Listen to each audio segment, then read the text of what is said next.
I don't know what it is about this week in particular, but this is the week when it seems as if all of the 2020 presidential contenders decided to shit the bed at once. Because you have Bernie Sanders falling for the humanitarian aid trap that Trump's administration set for Venezuela. You have Tulsi Gabbard saying she hasn't co-sponsored the Green New Deal due to its, quote, vagueness. You have Kirsten Gillibrand trying to convince us that a fundraiser being hosted at the home of a big pharma executive is totally not a big deal. Nothing wrong there, guys. You have Hollywood elites hosting high-dollar fundraisers for Kamala Harris, and when it comes to Amy Klobuchar, she ate salad with a comb. Yeah. So the point is that if you support these candidates, then you need to be objective and understand that there is no such thing as a perfect candidate. Even progressives can disappoint us sometimes, and they can disappoint us quite a bit. So what's important is that if you actually do support a particular candidate, don't try to affirm every single thing that they do. Don't allow a cult of personality to be formed. Actually challenge them to do better, because you're doing a greater service to that candidate and helping them more than if you were just to try to, explain away things that other people take issue with. Now, I want to talk about probably my biggest disappointment this week, and that comes from Elizabeth Warren. And this one really hurt my heart because lately it seems like Elizabeth Warren has kind of been on a roll. I mean, she proposed a really aggressive bill to tackle corruption, which I love. She released an ambitious childcare proposal, which is phenomenal. And then she announced that she is going to go fully grassroots funded and would be swearing off high-dollar fundraisers and phone calls with high-dollar donors. So that's something that is incredibly important, and understand that when she's saying this, she's taking it a step further than individuals like Cory Booker, Kirsten Gillibrand, and Kamala Harris, who simply just chose to swear off corporate PAC money. Now, that's still important, but what really matters is you not getting biased by rich people, and that's what Elizabeth Warren is taking a stand against here. However, in an interview with TYT, she clarified this a little bit, and it's not as good as I initially thought, because she's only choosing to follow this principle during the primary.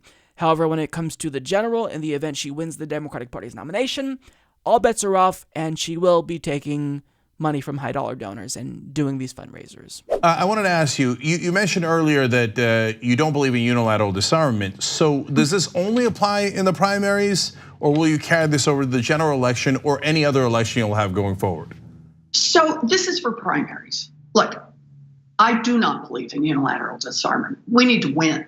We need to win in 2020. And when we hit 2020, and we're in a race against Donald Trump, when we're in a race for control of the Senate and control of the House and in control of the state houses and the governor's mansions, in all of those, the Republicans are going to be bringing a lot of money, a lot of power, a lot of dark money, a lot of super PACs, all to the fight. We play by the same rules. And in that one, I say we got to be all in, because we have to beat the Republicans. Now, I don't know about you guys, but that sounds eerily similar to what Barney Frank, a Hillary Clinton surrogate, said back in 2016 to justify the large contributions that Hillary Clinton was taking from Wall Street. I don't believe that people on the left should engage in unilateral disarmament. Do you think it would really be better for liberals, regulators, if all the money from the banks went to Republicans as opposed to just 80%? Because we could accomplish that. We could refuse to accept any. Yes, because the left is supposed to be better than the right. We expect more from Democrats. Nobody even expects Republicans to be even remotely reasonable on any issue. So we have no choice but to hold the Democratic Party to a higher standard. So if you're going to present me with this option, well, should they only take, a small portion of the money or nothing? I'm going to tell you nothing, because contrary to popular belief, not taking corporate PAC money and not being corrupt, it's not unilateral disarmament. It's a commitment to the people. It's a commitment to actually stand up against the special interest that time after time has corrupted politicians. Now, another reason why this is problematic is because it's really not necessary. In a two-way race, name recognition won't be an issue. Getting your message out there is not going to be an issue, and certainly raising more money isn't going to guarantee you a victory. You can talk to Hillary Clinton about that, and I have no reason to believe that taking Wall Street money will make you more powerful and a more formidable opponent when going up against Donald Trump in 2020.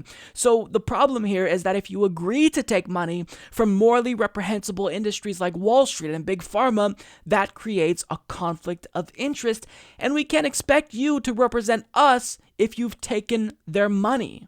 So you have to understand that this is not going to convince people. And Anna actually followed up and asked Warren, do you not see how this can possibly turn people off?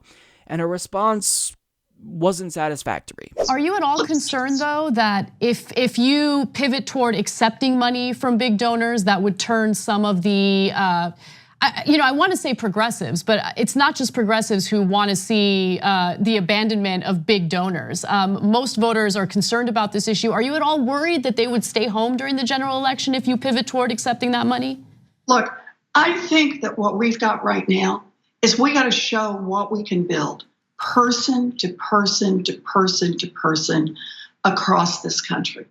I think we've got to show what we can build through democracy, that we believe in democracy, that we have faith in democracy, that we can make democracy work. I think we can show that in our primary.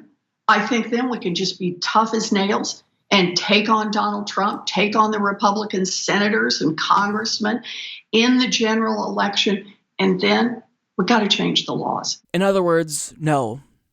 And the problem, Liz, is that you can't expect us to believe you're really going to change the laws if you have these Wall Street executives and big pharma executives contributing to your campaign with the expectation and maybe the implicit promise that you won't, in fact, change these laws. Because how many politicians promise to change the laws once they get elected after taking big money, and then they don't do that?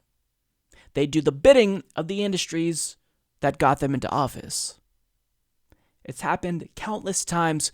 So I really hope that Elizabeth Warren reconsiders, because I don't think that she realizes the extent to which this would hurt her reputation and her campaign in the event she became the Democratic Party nominee.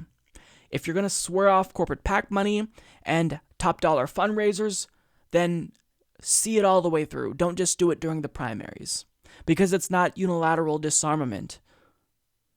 What really is unilateral disarmament is agreeing to accept this money that is politically toxic from special interests, because we all know what that does. A 2014 Princeton University study by Drs. Gillens and Page found that special interests, they actually have a bigger say on policy outcomes than average Americans. We have a statistically insignificant impact on policy outcomes, and that's because of the money. That's because of these bribes that are given to politicians. So be the progressive champion that we all want you to be.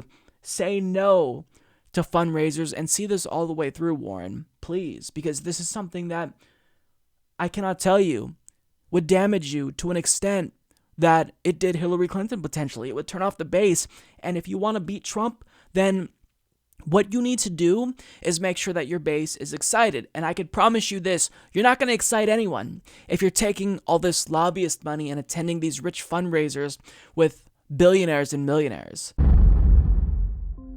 Mike is a total loser, so don't hit the subscribe button, okay?